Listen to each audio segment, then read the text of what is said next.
Традиционното християнство – истина или лъжа. Автор Евалд Франк. 1 глава.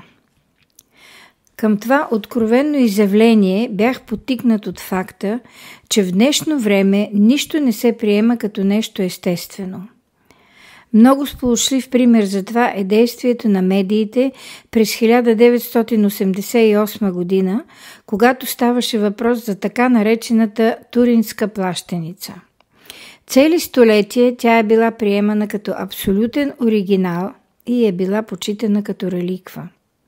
За да се установи истинността й, тя е била изследвана в Англия, в Америка и в Швейцария.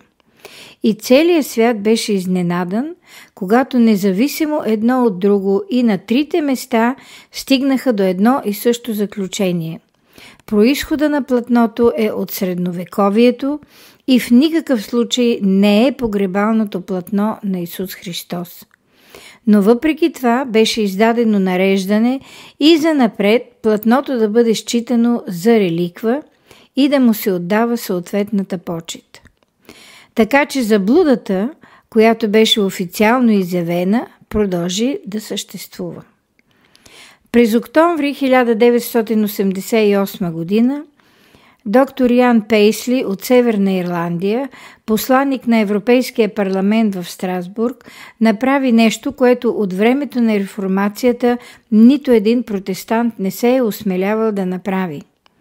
Той издигна един плакат, на който пишеше Йоан Павел II – Антихрист, което даде повод за големи вълнения около изявата на папата. Пресата подробно информира за всичко това. Повечето ежедневници поместиха известието и фотографиите на първите си страници. На следващия ден вече много малко хора говориха за това, а на третия всичко се върна в рамките на ежедневието. Та нали всеки ден идват нови известия. За съжаление, и учените, и лайците не правят разлика между Бога и църквата. По тази причина разочарованието от приписването на Бога институция, църквата, е толкова голямо, че много хора се отказват и от двете, и от църквата, и от Бога. И за съжаление много хора стават жертва на това трагично и неправилно заключение. Няма да забравя една вечер в един кибуц на 15 км от Иерусалим. След вечеря събрах групата, на която бях водач, за кратко богослужение. Към нас се присъединиха и други хора, сред тях и някои евреи, което аз приветствах. Прочетах няколко места от Стария завет и посочих тяхното изпълнение в Новия завет. Изведнъж една еврейка от Варшава развълнувано каза: чела съм Новия завет и бих повярвала, че Христос е Месия, ако не беше католик. Защото поляците, които са силни католици, са ни причинявали много злини. Ние бяхме потресени. Обясних, че Месията не е бил католик. Той е Спасител, който е дошъл в човешко тяло. Мария също не е била католичка, а тази жена не можеше да го проумее. Невежеството в религията е потресаващо. Християнството, лишено от личната и жива връзка с Христос, се е превърнало в религия, която е, както се твърди, опиум за човечеството. Целта на тази книга е да разобличи всичко, което не е библейско, както и онова, което се определя като християнско, за да стане ясно, че религиозните легенди си остават само легенди, каквито всъщност са, независимо от това, кога са се появили.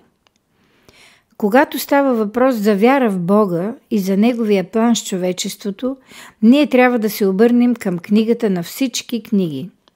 Онова изявление «не вярвам на никого и на нищо» може да бъде валидно единствено в случай, че се отнася за хората, но в никакъв случай не може да се отнася за всемогъщия Бог и за Неговото Слово.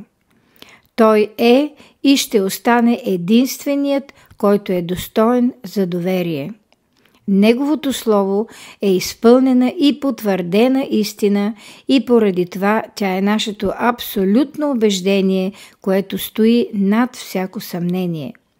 Той не е мъртъв, както някои твърдят. Той е жив и всичко, в което има живот, живее от него. Словото му и днес, както в миналото, е жива реалност. През всички векове е имало хора със специално послание – поети, композитори, императори, царе, войници, политици, държавници и изследователи. Тези хора са се откроявали през вековете, открояват се и днес. Ние бихме могли да посочим цял списък от известни имена на откриватели, без които днешният свят нямаше да бъде такъв, какъвто е. Така и по времето на Стария и в началото на Новия Завет са живели Божии мъже, които по време на живота си на земята са изпълнявали специална задача в историческо-спасителното развитие. И във времето след апостолите, до събора в Никея, в 325 година след Христос, е имало известни хора, а също така и в средновековието са живели личности, които са изиграли важна роля в историята на църквата. Най-известните са от времето на реформацията. Тези мъже са получили особена милост от Бога, като са били упълномощени от Него да говорят на всички хора, и това пълномощно е надминавало всички църковни и религиозни граници, основавайки се на последната мисийна заповед «Идете по целия свят». Всеки, който наистина е бил изпратен от Бога, проповядва Божието Слово и той е в съгласие с всички пророци и апостоли. Но човек, който идва с някакви нови учения, основани на така наречени откровения, които не съответстват на писанието, сам се е дисквалифицирал. Бог никога не си противоречи, нито променя своите решения. За всяко нещо, което някой получава или практикува, ние трябва да си задаваме въпроса: наистина ли е така? Така ли е писано? Какво казва писанието за това? Ние не се интересуваме от представите на хората, интересува ни това, което Бог е казал чрез мъжете, които самият Той е призовал, като им е говорил с глас, който те лично са чули. Задачата на старозаветните пророци е била да информират хората за хода на историята на спасението. А апостолите са обяснявали, че пророчествата, дадени в Стария Завет, се изпълняват. Така че всички те, чрез служението си и призванието, което всеки един от тях е получил, са ни обяснявали Божието намерение и Неговия план за спасение. Всичко това е записано в Светото Писание и именно за това и днес това живо слово звучи към всички, които позволяват на Святия Дух да им говори. Не е необходимо хората един на друг да си обясняват нещата. Достатъчно е човек да вярва от цялото си сърце в това, което казва Писанието. И тогава всеки ще може да бъде получаван от Бога посредством Неговото Слово. Исаия, 54 глава, 13 стих, Евангелието от Йоан, 6 глава, 45 стих. Тук не става въпрос за учението на някаква деноминация или на отделна църква, да не говорим за секта, а само за становището на Бога така, както то ни е дадено в Неговото Слово. Всеки, който е изследвал историята на църквата, знае по колко различни начини историците са описвали едни и същи периоди, а също така и отделните личности и събития. Но това, което е болезнено за библейски вярващия християнин, е факта, че има съмнение относно Новия Завет, защото изобщо не е решаващо това дали части от Новия Завет, Евангелията и посланията са били написани първоначално на арамейски или на гръцки език и дали в последствие целият канон е бил преписан на гръцки, а важното и решаващото е, че Бог признава евреите като свой народ. Мойсей и Арон е трябвало да кажат на фараона: Бога на евреите, който ни се яви. Изход 3 глава, 18 стих. Известно е, че Исус Христос не е говорил на гръцки, а на арамейски, т.е. на наречие на еврейски език. А учените нека да си спорят по въпроса дали това е било образовано или необразовано. За нас е важно, че възкръсналият Господ е говорил на еврейски. Павел свидетелства за това.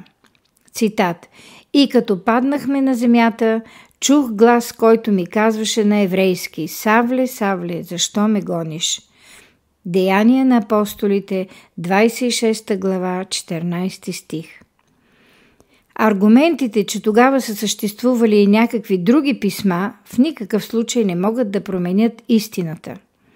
Разбира се, че е възможно по онова време апостолите или други хора да са писали и други писма. Лука още в 1 глава на Евангелието ни информира, че много хора са се старали да опишат онези събития. Със сигурност е имало и други писатели. Обаче така наречените новозаветни апокрифи са се появили много по-късно. Господ лично се е погрижил в канона, т.е. сборника, да влезе само това, което е било написано според Неговата воля и послание, т.е. това, което ни е необходимо да знаем. Важното е да приемаме Словото, което ни е оставено като Божие Слово. 1 Солунци, 2 глава, 13 стих. И да вярваме, че цялото писание е дадено от Бога.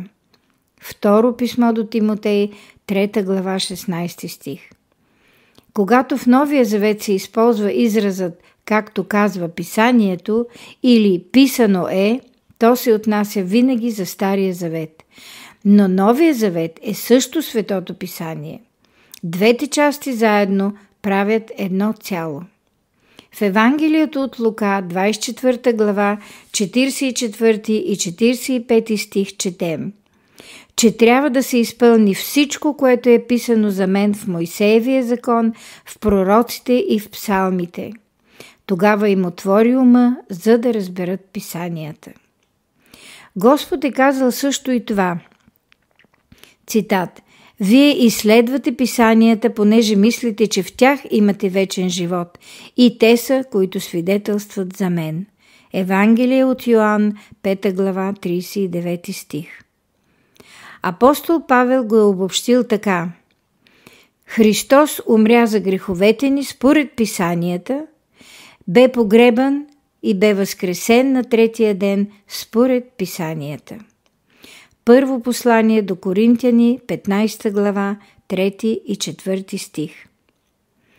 Апостол Петър се обосновава на Исаия, 40 глава, 8 стих, обобщавайки Словото от Стария и Новия Завет. „Но Словото Божие трае до века, и това е Словото, което ви е благовестено.“ Първо послание на Петър, 1 глава, от 22 до 25 стих. Новия Завет е резултат на старозаветното пророчество.